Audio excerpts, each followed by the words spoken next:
Okay, so Dido, and I hope I'm saying her name right because I'm looking up the name and I'm just like, okay, now this stuff is starting to come together. So all this is coming from me looking up who painted the portrait of Dido Elizabeth Belle. So I'm trying to find the reference for this turban book. So trying to just find who painted her portrait. I'm finding all this other stuff like commentaries on, oh, this is amazing because she was the first person of color to be painted, and she wasn't in a. It was scandalous because she wasn't. She was the first person to be painted of our hue that wasn't in the portrait as a servant, right? She's. If you actually look at the picture, she's dressed better than the lady sitting next to her. And when I say lady, I'm not talking about, oh, that lady over there. No, Lady Elizabeth, her cousin. Oh, that's why I was like, it's kind of funny. I'm like, what is going on? This is a weird story. Or the painting's weird and the story behind it is making the painting even weirder. So you look at the picture and it looks like, could you be quiet, please? You look at the picture and it looks like Dido is trying to leave. Because it's like she's saying, oh, I know I'm not supposed to be here because even though I'm growing up in splendor, I know my place, right, in this society. And her cousin is like, no, stay here. She got her hand on like, no, nope, stay in the picture. I want you in the picture with me, right?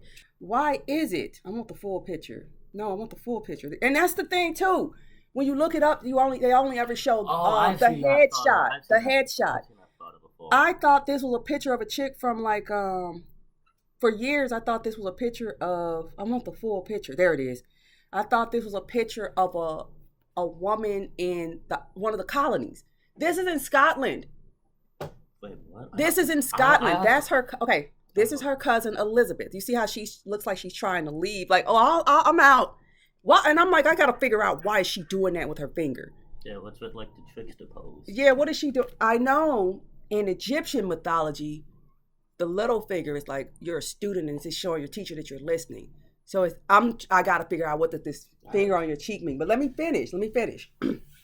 So the story's weird. This is in Scotland, all right? And they tell me out this is a weird picture because it's the first one where the person of color wasn't in the servile position. Lies. I got a whole book of pictures that predate this one. And it's full of Moors dressed, and it's just like I don't think more Europeans painted these pictures because one, they're way too well done. I'm getting to the point where I can differentiate between their stuff and our stuff, and I'm seeing why they copy off us. Why? This was painted in 78. Yeah, 1778, 79. That was during the time of slavery in America. That was during the time of slavery in England too. All right, the United States had just signed the Declaration. This is 1778. All right, now I'm picking up pictures from 1614. When did they get, or 1690 something? When did they get over here and start enslaving us? 1619. Now from 1619 all the way up until this, I have a book now full of portraits. Why are these people who are claiming to enslave us painting pictures of us in gold armor, not gold color? I don't think this, and then, okay, servant. This is a servant. This is a servant. Why are you painting pictures of servants? All these servants. You're putting these servants in tailored silks. Wait till you see this book. I should show you some of the pictures. But then let me get back to Dido. So let me get back to Dido. I think that's how you say her name. Her story is weird, and now it just got weirder. So I'm making a turban book. Cujo sent me a picture of somebody in a turban. I'm like, I've seen this before. I think it's a sister in the islands, right? Because she looks about the right color to be a rape baby, and she got on a turban. No, she's in Scotland. Why is she wearing a turban? Wait a minute. So if I understand correctly, her Scottish father was a sailor. He's a noble because her name is Lady Elizabeth. So her uncle and father have to be lords, right? So he's in the Scottish or some UK, whatever, their navy. This is how the story goes. But you know, they're such liars. Who knows? And they even said if the story, I think I found 3 different versions of this story. But anyway, they said that one says he met her on the island, one says he captured a ship, and one says she was on the ship that he had transferred to, heading to the island where she was getting ready to go be sold. Take your pick. Okay. All right. No, Take your pick. But anyway, so apparently this woman was a Cuban Morisca. They didn't even say indigenous. They said she was black Cuban. Yeah. Black. So okay, a Moor. Yeah. Because there wasn't no black folks back then, right? So she was a Moor. And then so depending on which story you listen to, he either brought the woman back to Scotland and had the baby, or the baby was born on the island and he brought her back. Take your pick. All right. So he brings her back to Scotland, but he's a sailor, so he can't. I'm like, okay. He brings her back to Scotland and leaves her with his uncle. That's gonna matter in a minute. I'm not gonna tell you who this guy is. It's gonna matter in a minute. He brings her back to Scotland to be raised by his uncle and his uncle's wife, by his aunt by marriage, because he can't stay to raise her because he's in the military. So what's the question that should pop in your head? Why can't you leave her with her mother? What happened to her mother? I'm like, I'm thinking, her mother died. I go to the website of the castle where this picture is currently hanging. I want to go see this picture. And I'm just like, it's funny. I keep finding all these pictures in this turban book, private collections, except for maybe like 2 or 3. Because I've been asking, where's this stuff been? Private collections. Do you understand what private collection means? I don't want nobody to see this.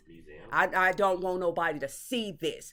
Most people who collect really expensive art, they do put it in a museum because they want to show off their stuff, right? And you get to have your name on a plaque in the museum. Private collection means I got something I don't want nobody to see. All right, only the people in it. I mean, I'm not hidden in a back room somewhere. It's just in my house. Yeah, like you can still go see it. But okay, let me finish. I keep getting off the thing. But anyway, I looked up I think it was on the website, so much research, for the castle where this picture is being held or housed. And they said apparently, because I'm like, so what happened to her mother? This is weird. She ended up with her great uncle, right? Who at the same time, her father left her with his great uncle. His brother also left his daughter with their great uncle. They were both in the military. I don't know, but the uncle didn't have no children. And he had a wife and they both wanted children. So it worked out. And they got 2 daughters, so they were related. So, looking at the website of this castle, they said that, of course, that was where I got the 3rd version of what this story. And I'm like, well, maybe this one's a little closer to the truth because it's the castle of his family, And they were like, the mother either was returned or returned to Florida. I thought you said she was Cuban. Whatever. So she was returned to Florida where he bought her a parcel of land and a big old house and put servants in it. I still have another question. Why did he keep the baby? Hey, maybe that'll come up because this story is really weird. Now it gets even weirder. So, okay, I'm looking up her name. Like, why is her name Dido? Maybe I should say who her uncle is first, because that's interesting too. Which one? Her name or her uncle? Which one you want first? Probably the name. The name. Dido a couple times. Dido. I'm like, why did he give her her father named her apparently. It was either her father or her uncle, not her mother. Dido, looking up Wikipedia, also known as Elisa, was the legendary founder and first queen of Phoenicia. Oh, the Phoenician? Of the Phoenician city-state of Carthage. Oh, Carthage. Dido? You named your freaking daughter Dido, the founder of Carthage? You mean the guy who marched elephants across the Alps? And if you really listen to that story, it wasn't the Alps, it was the Appalachians. If you really listen to that story. So the Greeks beat up. They was all that stuff that they lying. These mugs are lying. These Europeans are some straight up foul liars. And now they're starting to come out. I was just 2 days ago listening to a pale-skinned European linguist, and he was talking about how the oldest language on earth, or English is one of the oldest languages on earth. Like, huh? Please just let me finish. I said the same thing. He was like, English one is if it's not the oldest.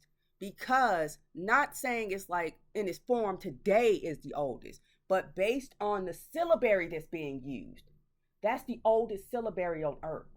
So ipso facto, you can say it at least derived from the oldest language on earth because it's deriving from Phoenician. What do we call our syllabary? The alphabet, the Alphanician. Or what do we call it when we're teaching our children to learn to connect sounds with letters? Phonics, Phoenician. Alphabeto. So his proposal, I'm not saying, and he was sitting there talking with two more Europeans, and he's like, dang, we've inherited nothing but lies. Like, dude, that's written in the Bible. And I'm just like, finally, everybody can see what I've seen my whole life. I'm like, they lie. This is a lie. And I'm just like, are we living in a crazy world? Why does no one else see this stuff? And now it's like, oh my God, they're starting to see it. It's like they can finally see the same ghost I can see. Anyway, that's why I'm like, and he's saying, not me, this European who could easily be like, well, based on my credentials, I'm going to sway the narrative. No, he's saying, no, the Phoenicians were Moors. Why don't you look at the Greek pots? I mean, they were darker, yes. Okay, they had Greek pots where there were dark people and light people, so that was not an accident. All right, so my point is, that's interesting that you would name your mulatto daughter after the woman who founded one of the only cities that got with Rome. All right. And the only reason they won, I think it was his brother betrayed them. It's always us that has to open the door. It's always us. Her grandfather, who I think it was either her father or there must have been her grandfather that named her because her father wasn't around. This chick turns out to be his favorite child, right? So it happens one day in Scotland. Some slave, because this was a colony. Scotland was part of the UK, right? And so they had slavery. Because slavery was over there too. Yeah, they were shipping us up. That's why I'm like, we don't know who we are. Those people that they called Africans that are in England right now, those might actually be Moors from here because they were shipping us back and forth. All right. Let's see Pocahontas. Oh, yeah. Okay, then. And then Pocahontas was at the beginning. They hadn't perfected it by then. Okay, I can get to Africa, but I can't get to England. Come on now. And I'm shipping my people over here, but I can't ship your people over there. Okay. Anyway, so there was a slave from Jamaica who was in Scotland. So his owner, his master went over there and got him in Jamaica. Brought him back to Scotland to work. And was like, I'm done. Or something happened, like I need some cash flow. I'm going to send you back to Jamaica to be sold. The dude like, I ain't going nowhere. He sues his master in court and says, he removed me from a colony and brought me to a free land. This is not a colony, is it? I'm like, who is this slave? Who is this slave? What is... Something's going on. What is going on? Are you... Because I'm starting to get the thought that who you said painted this stuff wasn't who painted this. And these people you calling slaves weren't really slaves. It's like, well, there's some real straight up geniuses locked up in prison right now. And I'm just like, slavery wasn't even that long. From 1619 to 1865 isn't even 200 years. So it could stand a reason that you did enslave some people who were educated before you enslaved them. All right. Anyway, so this dude had the wherewithal to sue his master in Scotland, even though he was from Jamaica, and say, you don't have the right to send me back to Scotland. And the master's like, oh, this is gonna be cake. You a slave, and I'm in Scotland in my own land. I win. He lost. The judge, I forgot what the decision was. I can look it up, but he was just like, yeah, he's right. I don't know how you. It's not. This ain't the British. Actually, it was a British colony. Jamaica was still. This was weird how this worked out. So that case, he was like, no, you don't get to send him back to Jamaica, especially to have him sold. This is just like a violation of human rights. This is his 17, I'll say 60 something. It's a what? Excuse me? So he sets this man free, gives him his manumission papers. He's free to go wherever he wants in the world. That case started the supported, gave credence to the abolition movement in the UK. Now, I would say it would have happened, taken effect here, but they had just lost control of the American colonies, right? Or they were about to, because this case happened before that. It still took like another 100 years. I think it was like 100 years. No, it wasn't. Maybe like another 50 years before England said, or the UK was like, we abolishing slavery. But this case started it, right? Now, who was that judge that was sitting on that case? You want to take a guess? Who was it? Uncle. It was her uncle. Well, that then explains why he would have a kid valuable enough to send her back. So they saying that case was decided the way it was because her uncle was exposed to the humanity of the people that were being enslaved. And this chick messed around and made herself the favorite. I'm going to just say grandchild. Hey. Running around with those curls. Got that flavor. They probably lost them. And then my thing is, y'all had the nerve to keep her in a turban. Who's better dressed in this picture? I can't tell. I mean, yes, I don't know. That she's sitting down. So that dress might be just like that when she stands up. Yeah, it looks like it has limbs. Who looks like a diplomat and who looks like a wife? I feel like who looks like she should be talking and who looks like she should be sitting still? I feel like they're pretty similar outfits. Anyway, this looks like the outfit. If you ever, think of when Modi goes and visits people. Yeah. How does he dress? But the only thing she would be missing to look like him is that black vest that he always wears. All right. But white means purity. Purity means God. God means the ruler of the land. And you put a chick named Dido, who's a sister, because her mother is a Moor. You are what your mother is. And you named her Dido and put her on an estate in Scotland. I don't know, actually, is this Scotland? I don't know if this is Scotland because what is that? Look in the background. What is that? Do you see that? They always doing that stuff to show you where they are. What does that look like to you? An onion dome? Oh, yeah. So I don't know. That building in the background looks like an onion dome. So I'll have to look into it further. This is why I don't like doing research. It could just be I'm like telling you. Orthodox church. Those were in Scotland. I know, but who built them? Who built the? Don't even try it. Don't even try it. Even the Russians have come out and said that is a arabesque style. Don't even try it. Whenever you see points and sharps and stabs, that's Eurocentric. When you see rounds and domes and motifs, that's always us. Yeah. Okay, so anyway, I'm done. And that's the story of Dido. I'm like, why does that name sound so familiar? Why did he keep this child? Why did they keep her in a turban? They raised her as an aristocrat. And they were like, she would have been a lady if she was legitimate. The whole thing is just like, I'm done.